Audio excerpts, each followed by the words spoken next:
Hi hello friends, இன்றைக்கி நம்ம சேனலில் என்ன பார்க்க போகிறோம் அப்படின்னா, கொஞ்சம் கூட கசப்பே இல்லாமல் வெந்தய குழம்பு எப்படி செய்கிறதுன்னு தான் பார்க்க போகிறோம்.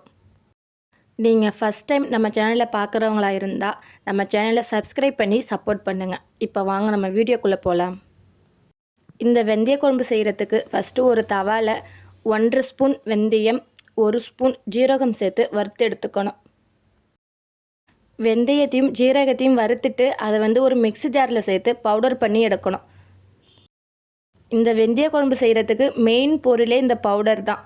அதனால் அடுப்பை லோ ஃப்ளேம்லேயே வச்சு வெந்தயத்தையும் ஜீரகத்தையும் கருக விட்டுடாமல் வெந்தயம் கலர் மாதிரி வர வரைக்கும் நல்லா வறுத்து எடுத்துக்கோங்க. இந்த அளவுக்கு கலர் மாதிரி வந்ததும் இதை வேறு ஒரு தட்டில் கொட்டி ஆற வச்சு எடுத்துக்கலாம். இந்த குழம்பு வைக்கிறதுக்கு இன்றைக்கி ஒரு 20 சின்ன வெங்காயம், ஒரு பெரிய தக்காளி, அது கூடயே ஒரு 10 பல் பூண்டு, ஒரு பெரிய லெமன் சைஸ் அளவு புளி, அப்புறம் ஒரு 2 கொத்து கருவேப்பிலை இதெல்லாம் எடுத்து வச்சுருக்கேன். இப்போது ஒரு வாணலில் 4 ஸ்பூன் நல்லெண்ணெய் ஊற்றிக்குவாங்க. இந்த குழம்பு நல்லெண்ணெயில் செய்யும்போது குழம்பு டேஸ்ட்டு நல்லாயிருக்கும். ஒருவேளை நல்லெண்ணெய் இல்லாட்டி நீங்கள் எப்பவுமே யூஸ் பண்ணுற எண்ணெயே ஊற்றிக்குவாங்க.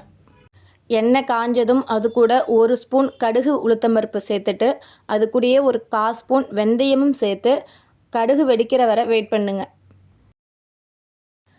கடுகும் வெந்தயமும் வெடிச்சதுக்கு அப்புறம் அது கூட ஒரு 2 வரமிளகாயை கிள்ளி போட்டுக்குவாங்க.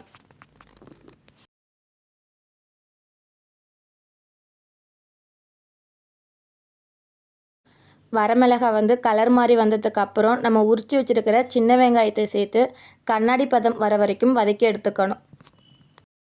இந்த வெந்தய குழம்புக்கு சின்ன வெங்காயம் நல்லாயிருக்கும். ஒருவேளை சின்ன வெங்காயம் இல்லாட்டி நீங்கள் பெரிய வெங்காயம் கூட சேர்த்து செய்யலாம். வெங்காயத்தை இந்த அளவுக்கு கண்ணாடி பதம் வர வரைக்கும் வதக்கி விட்டுட்டு நம்ம உரித்து வச்சுருக்கிற பூண்டையும் கருவேப்பிலை கொத்து 2 எடுத்து வச்சுருந்தோம்ல அதையும் உருவி போட்டுக்கோங்க.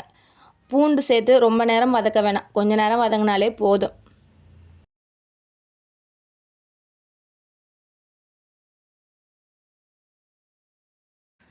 பூண்டு சேர்த்ததுக்கு அப்புறம் ஒரு 2 செகண்ட் வதக்கி விட்டுட்டு நம்ம கட் பண்ணி வச்சுருக்கிற தக்காளியும் சேர்த்து வதக்கிக்கோங்க.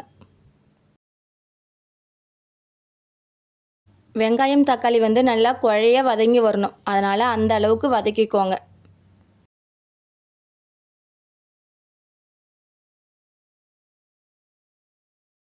வெங்காயம் தக்காளி சீக்கிரமாக வதங்கணுன்னா 1 ஸ்பூன் உப்பு சேர்ப்போம்ல, அதனால் 1 ஸ்பூன் உப்பையும் சேர்த்து வதக்கிக்கோங்க.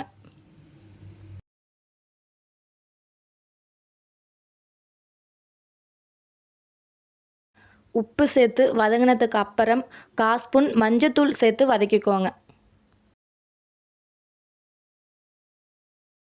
வெந்தயம் உடம்புக்கு ரொம்பவுமே நல்லது. முடி கொட்டுற பிரச்சனை இருந்துச்சு அப்படின்னா, வயிற்று வலிச்சது, உடம்பு சூடாக இருக்கிறவங்கலாம் இந்த வெந்தயத்தை வறுத்து பொடி பண்ணி வச்சுட்டு காலையில் வெறும் வயிற்றுலே எடுத்துப்பாங்க.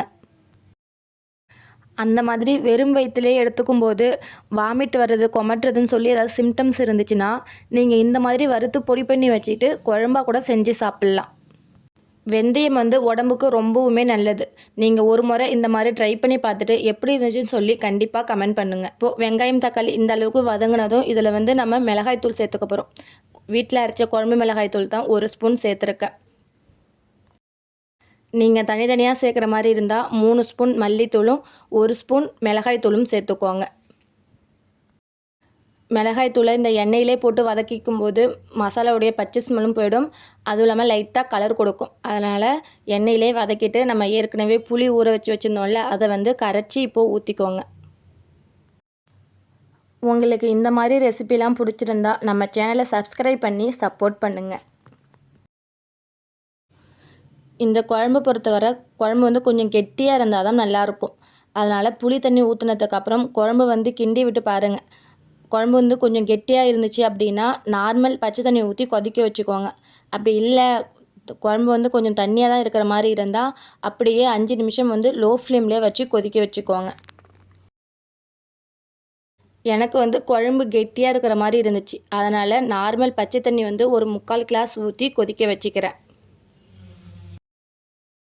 குழம்ப வந்து நல்லா கிண்டி விட்டுட்டு உப்பு காரம்லாம் இருக்கான்னு செக் பண்ணிக்கோங்க. அப்படி ஏதாவது மிஸ் ஆச்சுன்னா நீங்கள் இந்த ஸ்டேஜில் சேர்த்துக்கலாம். எனக்கு வந்து கொஞ்சமாக உப்பு மட்டும் கம்மியாக இருந்தது, அதனால் உப்பு மட்டும் சேர்த்துக்கிட்டேன். இது கூடயே கொஞ்சமாக பெருங்காயத்தூளும் சேர்த்துக்கோங்க. கட்டி பெருங்காயமாக இருந்தால் நம்ம எண்ணெய் தாளிக்கிறோம்ல, அப்பயே சேர்த்து கட்டி பெருங்காயத்தையும் தாளிச்சுக்கோங்க. பெருங்காயத்தூளும் சேர்த்ததுக்கப்புறம் குழம்ப வந்து நல்லா கிண்டி விட்டுட்டு அப்படியே 5 நிமிஷம் லோ ஃப்ளேமில் வச்சு கொதிக்க வச்சுக்கோங்க. குழம்பு கொதிக்கிற கேப்பில் நம்ம ஏற்கனவே வறுத்து வச்சுருந்தோம்ல வெந்தயமும் ஜீரகமும், அதை வந்து ஒரு மிக்ஸி ஜாரில் சேர்த்து பொடி பண்ணி கொண்டு வந்துடலாம். 5 நிமிஷம் குழம்பு வந்து லோ ஃப்ளேமில் கொதிச்சதுக்கப்புறம் லைட்டாக எண்ணெய் பிரிஞ்சு குழம்பு வந்து கொஞ்சம் கெட்டியாக இருந்திருக்கும். இப்போது இந்த ஸ்டேஜில் நம்ம வறுத்து பொடி பண்ணியிருக்கோம்ல வெந்தயமும் ஜீரகமும், அந்த பொடியை வந்து சேர்த்துக்கோங்க. நம்ம எந்த ஸ்பூனால் வெந்தயமும் ஜீரகமும் அளந்து வறுத்தோமோ அதே ஸ்பூனால் தான் 1.5 ஸ்பூன் சேர்த்துருக்கேன். இந்த குழம்புக்கு 1.5 ஸ்பூன் வந்து கரெக்டாக இருந்துச்சு. ரொம்பவும் அதிகமாக சேர்த்துட்டோன்னா குழம்பு வந்து கசக்க ஆரம்பிச்சிடும். அதனால் நம்ம வறுத்த அரைச்ச பொடி எல்லாத்தையும் சேர்த்துக்காமல் குழம்புக்கு தேவையான அளவு மட்டும் சேர்த்துக்கோங்க. இந்த பொடியை சேர்த்ததுக்கு அப்புறம் திருப்பியும் ஒரு 5 நிமிஷம் லோ ஃப்ளேம்லேயே கொதிக்க வச்சு எடுத்துக்கோங்க.